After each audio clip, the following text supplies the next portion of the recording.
Hello, friends. It's Julie. I wanted to let you know that the Angel School is back. For those of you who don't know, my Angel School program does two things for you.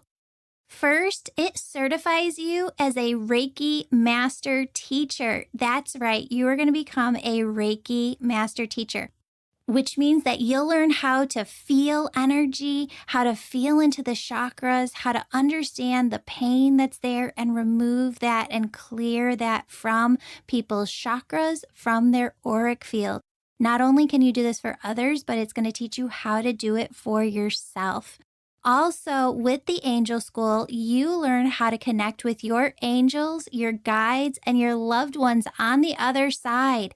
You learn how to bring through your messages for you and for other people. Some people love to take the Angel School because they want this information for themselves. They want to be able to connect more deeply with their intuition and really feel aligned all the time. Other people feel called to do this work as a job or profession. And if that's you, that's fantastic. Let's get you certified so that you can be working on other people, on clients as a Reiki Master Teacher and as a certified angel messenger. For details on all of this, go over to my website, jancis.com, or email me and we will get you all registered.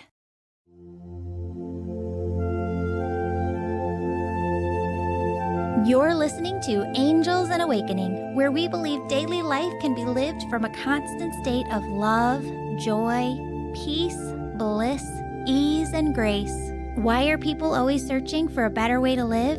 Because there is one. Life doesn't have to be stress-filled and anxiety-ridden. You can make lasting changes that lead to a life you love. My name's Julie Jancis. I have the gift of connecting with angels and bringing through their healing, positive messages to my clients every day. Join us on the Angels and Awakening podcast each week as we explore big spiritual questions, interview experts, and bring through angel messages.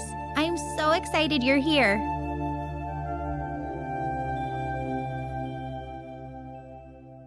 Robin, hello. Thank you so much for being with us today. Hello. So Robin has her own angel story, and I'd love, Robin, for you to share that with us. You lost your brother who was very close to you, and you received signs from him. So if you could tell us a little bit about your brother and a little bit about your angel story, we would just love to hear it. Okay. First of all, me and my brother were really close. I noticed within the last 5 years, he just got to where he was like, he seemed to be kind of going downhill. He would get out of breath and stuff. We lived side by side.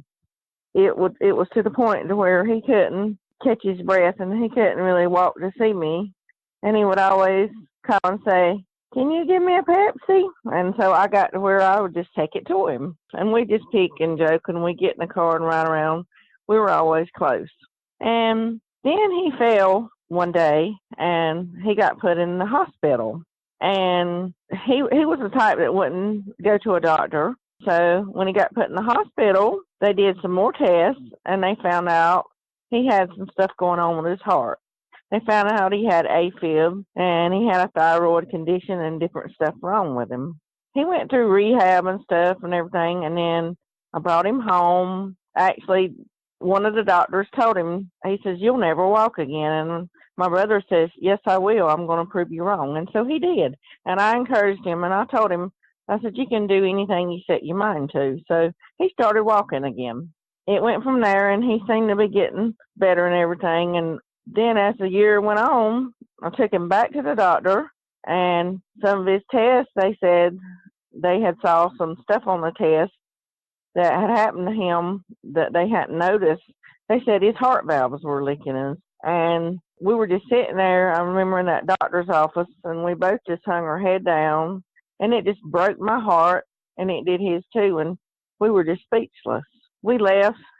I said, "I don't like hearing this news about you." And he said, "I don't either." But he said, "I don't want you to be sad." And I said, "Well, I'm sad." And he said, "Well, I don't want you to be." He says, "I'm going to get through this." So for a while he did pretty good. And then I noticed he started getting worse again. He started going downhill again, and then took him to like the heart center. They did some tests. They said there really wasn't much they could do for him because of all the conditions he was in. So I was still sad, but still, you're never really ready for things like this. You just think you are. So I would try to motivate him. I just try to say, well, let's just go ride somewhere and get something to eat, or, just try to make him smile. We'd joke around and stuff. Anyways, I went to take him to the doctor that morning, and I went into the house, and he told me he was weak. He says, I don't even know if I'm going to be able to get up and go to the doctor. And he just kind of slumped over, so I called 911. So they came and picked him up. And it went from there, and so I went on to the hospital. I thought they were going to put him in a room because that's what they said. So I went and got me a bite to eat, and then they called me and they said, can you come back to the emergency room? And I said, okay. I get back there, and they told me, they said, your brother's on his way out. And I just was not expecting that. I became hysterical. I'm like, let me talk to my brother. And they said, well, you can't go in there right now. I said, I need to talk to him. I need to tell him some stuff.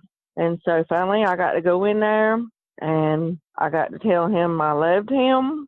It was just heartbreaking to me. I still cry over it. We called each other all the time. We talked to each other, and I can't call him no more. And he died on February 26, 2019. After that, I was just lost. I was sad. I remember coming home from the hospital that night, and I just felt like a void in my heart, and I would just cry, and I was just so sad. I just couldn't do anything. I couldn't hardly eat. I couldn't really function. It was like I had been going through a dream, and it was like I was living in a daze, and it just kept running through my mind what happened to him. And so I remember it was a Saturday morning. I got up out of the bed, so I walked into the kitchen, and I was just worried because it's like I didn't have any closure with the way the way he passed away and all. And I'm like, Larry, that was his name. I'm like, can you please show me that you're okay and that you're in heaven? And I was just crying. I was just hysterical. And I said, can you please show me a sign, or God show me a sign? All of a sudden, I just looked out the kitchen window, and this cardinal just lands in a tree, and it just sits there, and it don't move. Then it just keeps sitting there. I'm like, this is my sign. I just kept staring, and then I just started smiling, and I'm like, well, you're showing me that you're okay and you're in heaven. And I was just so happy after I saw that. After that, like every day, I see this cardinal, and then its mate come in the backyard too and build a nest, and I see cardinals everywhere I go. When I see them, a sense of peace and comfort comes over me. It's like he's with me. And also, I'll be going down the road in my car, and this yellow butterfly follows me around, and I'll just be driving, and the butterfly just flies down the road along the side of me, and just like, it's like he's with me. And then, like, I'll be real worried, or, I was going to an appointment, and I was kind of nervous about it, and I'll be real worried about stuff, and here comes this yellow butterfly, and it just flies along with me just about everywhere I go. And it just gives me a sense of peace and comfort. And I know in my heart he's in heaven by seeing this. And I just thought that maybe if somebody out there has had a loss like me, and you were just devastated and sad, I'm just hoping that my story will help you. Because just ask God for a sign. And I think that somehow he will help you, and he will show you some type of sign to let you know that everything's going to be okay. I have my days, but when I do, I'll just see this cardinal, and I'll see that yellow butterfly, and it's kind of what's keeping me going. And I just feel like if somebody here's this, because sooner or later in your life, you're going to lose someone, and you're not going to be expecting it. And when you see these things like this, it's going to give you a sense of peace and comfort all over your body. And I just feel like somebody needs to hear this. I know that I'm from the South and I talk Southern and all, but I just feel like maybe this story will touch somebody that has been affected by something like this, like me, because it just gives you peace and comfort. And I honestly think he's in heaven. I feel like he's watching down over me, and I feel like he's with me all the time. Because every time I get discouraged, I see this stuff. I even have pictures. I even told my husband, I said, do you see this? We were just riding down the road, and the butterfly was flying down the road, along beside of us. And he's like, I see this. So I told him, I said, get your phone. So he takes a picture of the cardinal outside. So I have a picture of it in the tree, and it appears. The butterfly, my husband's like, it really is following you around. And I said, yes. And I said, I thought, maybe I'm just seeing things. And then I'm like, no. He says, you're not seeing things, because he saw it too. But I just hope that my story will help somebody out there. If you've had a loss like this and you were really close to somebody you love and you're having problems coming to terms with it, just ask for a sign. Ask God for a sign. Just ask that person to give you a sign. And I'm almost sure and confident that you'll get a sign like I did. And I feel like that it will help you get on with your days and stuff. And it'll help motivate you to keep going. Because right after he died, I just felt like I couldn't go anymore. And I know that people that had some kind of loss like this have felt the same as I've felt. You just feel like there's an awful void in your life. And it's hard to really go on when you're that close to a person. And, I just feel like now that he's happy. He's not suffering anymore. And I just feel like he's at peace. And I hope that this gives somebody out there that's listening some type of peace in your life if you've experienced anything like this. But I saw that on People magazine, and I read that, and I can identify with the story because it really happened to me too. So I'm hoping this helps inspire someone out there. Oh, I'm sure it will. Thank you, Robin, so much for being willing to come on the show and share your story. I'm so sorry for the loss of your brother, but I just really want to thank you so very much for coming on the show today and joining us and sharing this, because I'm absolutely sure that it will help somebody out there. Yes, I really appreciate you having me, and I really do hope that it helps someone out there, because I can truly identify with the feeling, and hopefully someone will hear this and it will help them. I honestly think there are signs to show you, that things are going to be okay. Definitely. The other thing is, I want you to, the next time that you see the butterfly or the cardinal, I want you to ask yourself, what was I just thinking about? Because a lot of times when we see those signs, your loved ones are coming through, they're manipulating the energy of the butterfly, or they're manipulating the energy of the bird in order to catch your attention so that you consciously are aware that they're with you, present with you at that time. And when you ask yourself, what was I just thinking about? A lot of times what they want you to know, the message that they're trying to get across to you, is that they're with you on that topic that you were just thinking about. They're helping you with that. So yes. I wanted to I share believe that with you. Because like I said, I was going to go to that appointment the other evening last week, and I was kind of real nervous. And when he was alive, I would say, I'm real nervous about this today. And he's like, you know what, I'm going to pray for you, and I'm going to be with you. And when I saw that butterfly that evening, it's like a sense of comfort came over me, and everything turned out okay, and It was like he was showing me he was with me. And I feel absolutely. Like, people can still be with you, even if they're even if they're passed away, I feel like they can still be with you. Yeah, absolutely. Robin, is your mom on the other side? Sorry, my phone, what did you say? Is your mom in heaven as well? Yes, my mom's in heaven, and he told me before he passed away he wanted to go be with my mom. And honestly, I think that they're together up there. I honestly believe that. Yeah, you know what? When you talked about the second cardinal coming in, that sometimes you see the cardinals together, the male and the female. Your mom stepped forward on the other side, and she said that she needed you to know that that's her. I believe that. Because she died in 2012, and I had a hard time with that too. And honestly, I think it's both of them trying to help guide me through life. I feel like it's her.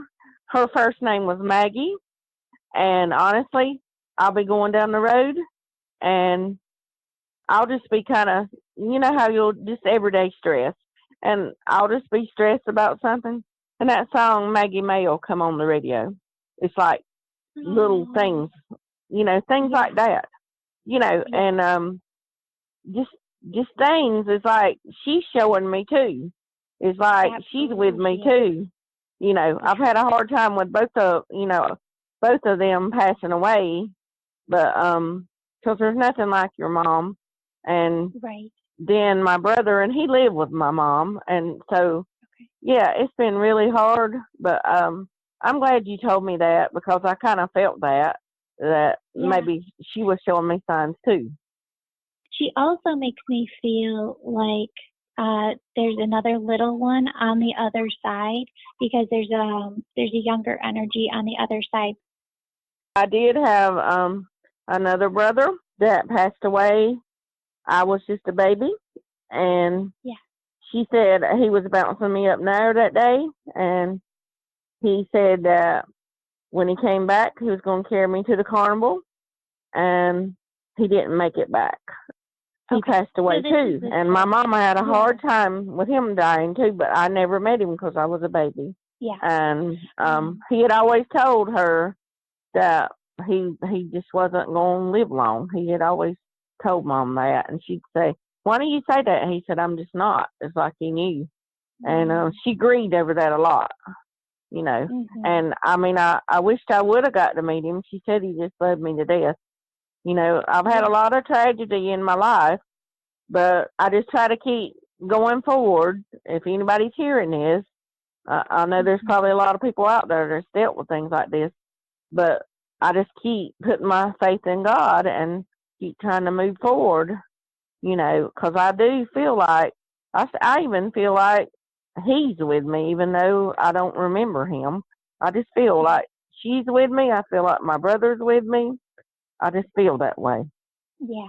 And your mom wants you to know how proud she is of you, of the daughter that you were, of the wife that you are, of the mother that you are. And you're making me cry. I miss my mom so much. Yeah. I'm so sorry for your losses. They just really want you to know that they're all together on the other side, and they so closely watch out for you, your husband, your son, and his family. And they just want you to know that they're all okay on the other side. They also want you to know on the other side, heaven isn't just one place like this earth is, right? It's broken up into different realms, different worlds, and they show me that they're all together at this place where I call home base, because everybody over there has their own home. And if you go down the street, it's like mom and brothers and everybody, they all live on the same street. Everybody from your soul family lives in the same neighborhood right there.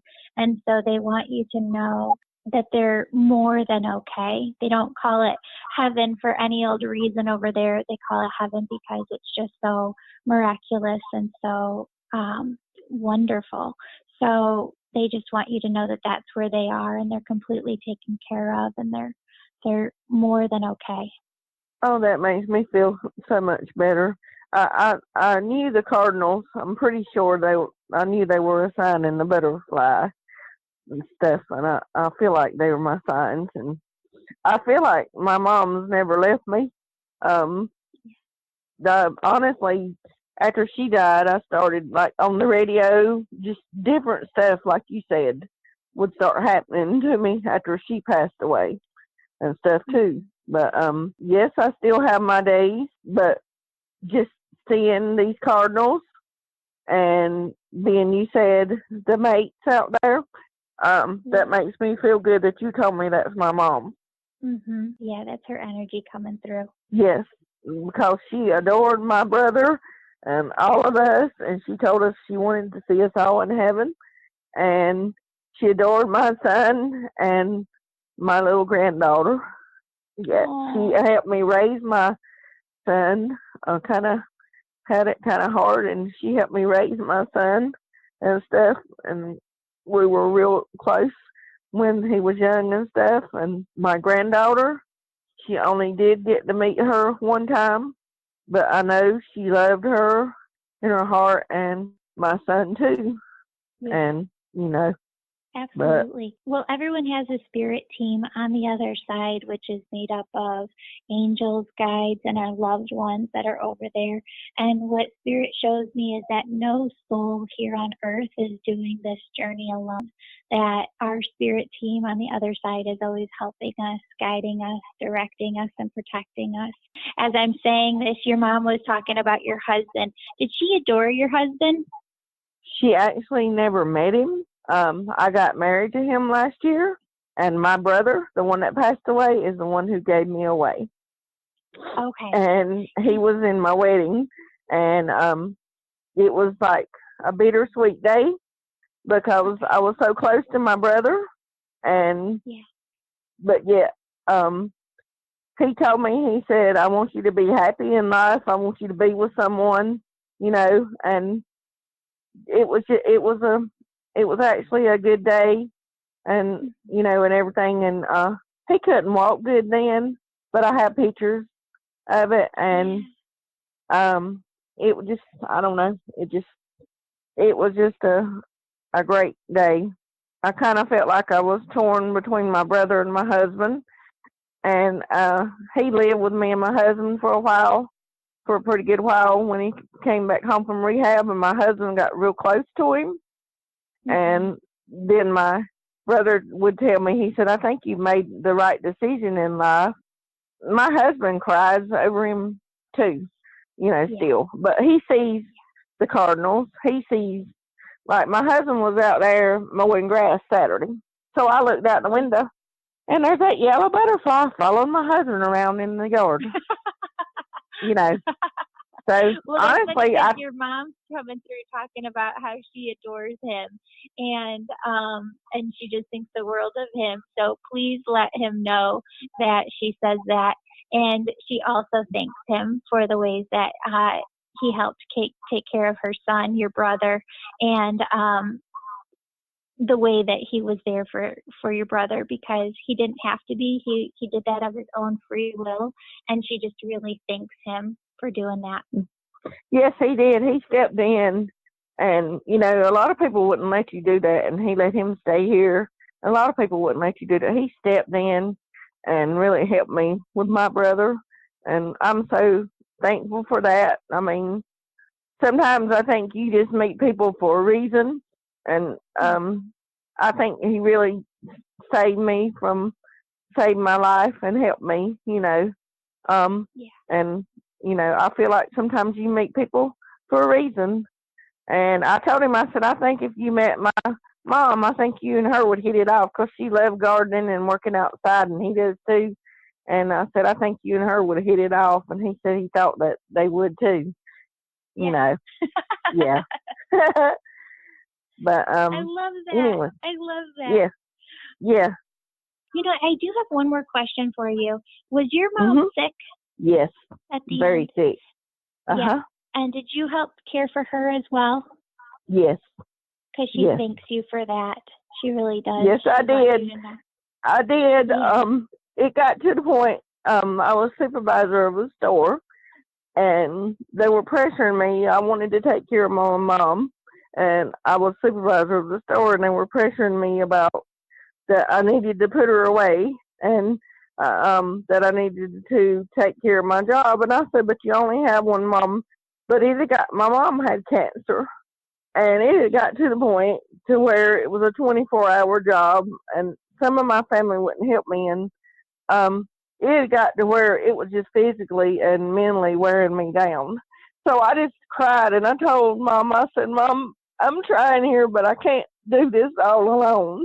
I said, I'm physically and mentally wore out, and she had cancer, and she kind of told me she understood. I just want to know if she did understand. Yes, she did. I took care of her as long as I could till it got to where I couldn't do it anymore. And finally she had to go to the rest home at the end. But it was to the point that I couldn't even give her a shower. The cancer had spread so bad. And she was falling. She couldn't walk. And I always worry about that part. I feel like, is my mom, how is she? I worry about that part where I had to do that because I didn't really want to. No, she knows, and she respects the decisions that you had to make because you really couldn't physically do everything that she needed to take care of her at the end. No, I couldn't. You're saying. You couldn't lift her, you couldn't do all of these different things that she needed. And she said, please, please tell her. I'm giving her a hug right now. I'm comforting her because it is okay. She said, you did the best that you could for me, and please be proud of that. She doesn't want you to be disappointed in any way. She loves you so, so much. And no, you made her so proud. She thanks you for all you did. Yeah. Do you worry, though, about getting sick as well? Yes. Yeah. And where is Dad? My dad? Yeah. Well, it's a long story, but when I was a little girl, Mom told me that my dad was this man, and he was just my everything. And he died when I was 5, and I went everywhere with him. I went fishing with him. I rode in the car with him. I did everything with him. And so Mom told me that my dad died when I was 5 years old. That was my dad. So all my life, I was led to believe he was my dad. And I remember kids at school teasing me, "You don't have a daddy," when I was little, and I would cry because I wanted my daddy to come back. But she told me he was dead. So then I turned 42 years old, and we had a get-together at my house. And my nephew was sitting there, and he's like, "Mama," that's my mama. And he says, "Why don't you tell Robin who her daddy is?" And she told me that my daddy was actually the man that lived next door, my next door neighbor. And me and my son were sitting there, and we were just kind of shocked.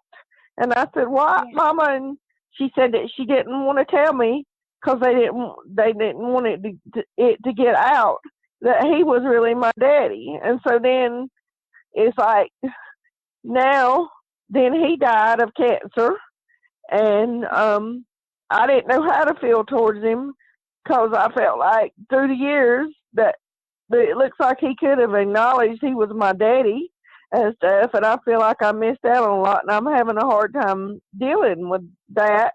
He died of cancer, and I'm having a hard time dealing with the situation, finding out that the daddy I thought was my daddy really wasn't. But I feel like the one that I thought was my daddy was the one that really cared about me, that died when I was 5. I feel like he's with me sometimes, is what I feel like. Yeah, I'm so sorry for everything that you went through with that. And your mom wants you to know how sorry she is for you. Sometimes they bring up topics because they need to go into it further.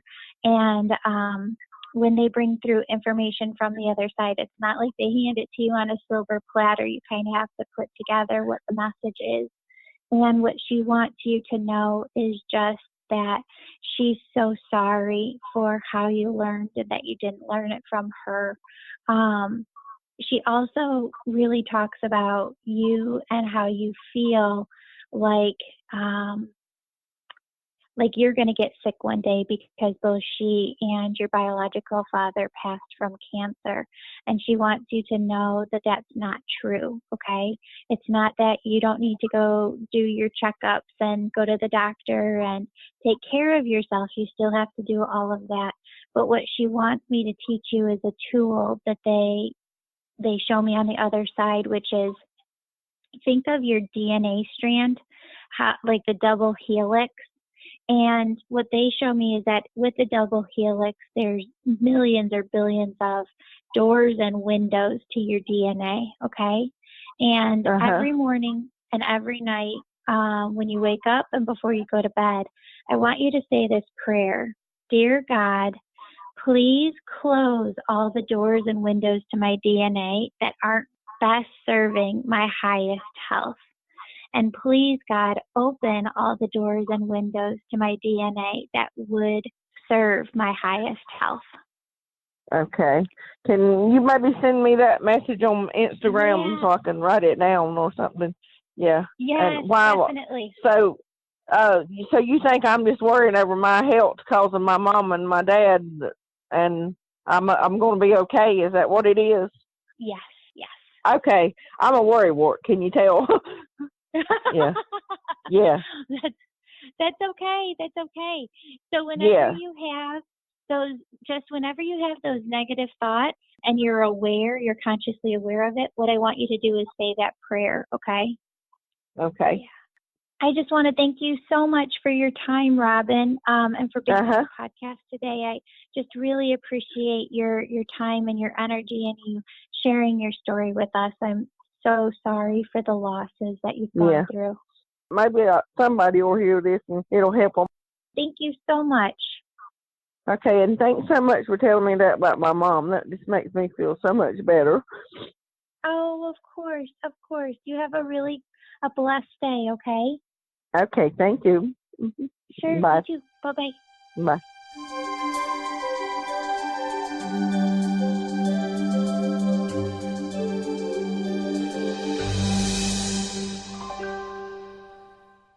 My dear friends, you don't know what an incredible, huge, huge, huge blessing it is to this podcast when you write a glowing, positive review for us. It truly helps us get the best experts on the show. I know this might sound a little complex, but if you send me an email after you post a glowing, positive review here, I will put your name into a monthly drawing to win a free 30-minute angel message session with me. And it may just be broadcast on this show at a later date. Your name will be kept in the drawing every month until you win. When you email me, don't forget to include your name, contact information, and positive review. I hope you win. Tune in for a new episode next week where I'll share tools and guidance that can help you fall in love with your life and start living it from a place of peace, bliss, and ease. Thank you so much for listening to the Angels and Awakening podcast. Until next time, know in your heart just how deeply you're loved on the other side, and open up your heart to all of the random, unexpected blessings that your angels and your spirit team are trying to bring into your life right now.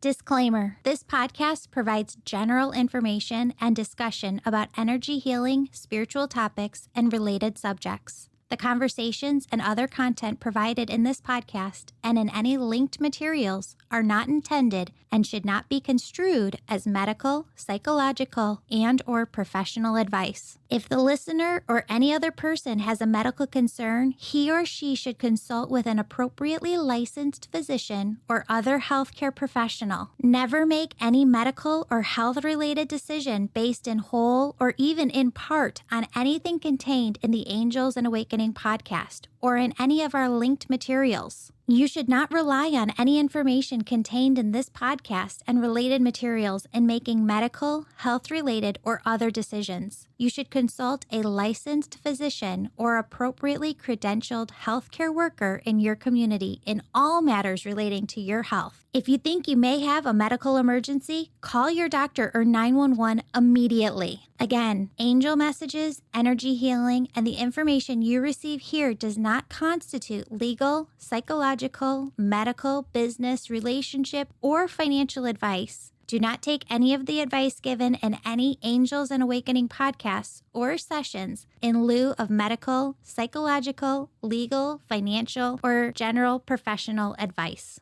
Please note, Angels and Awakening is a podcast produced by Chicago Energy Healing, a company with locations in Wheaton and Naperville, Illinois.